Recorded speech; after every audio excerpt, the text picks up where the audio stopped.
Ukraine's president is in Washington today, trying to convince lawmakers to continue supporting his country in its fight against Russia. President Biden is asking Congress for another $24 billion in military and humanitarian aid for Ukraine. Natalie Brand is at the White House.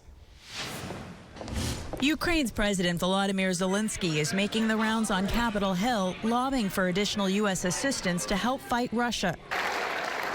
During his last visit in December of 2022, a joint session of Congress gave him a warm welcome. But since then, divisions have grown. Some Republicans are pushing back against President Biden's request for an additional $24 billion in military and humanitarian aid for Ukraine. They need to make the case for Ukraine. If they have a strategy to win, let's hear it. If they have a strategy to actually end this conflict, let's hear it. Other Republican lawmakers remain firmly in Ukraine's corner, arguing this is about defending democracy. If you let Putin get away with this, you better get ready to fight China and Taiwan. And if you're not willing to do that, you're going to have a world where chaos reigns.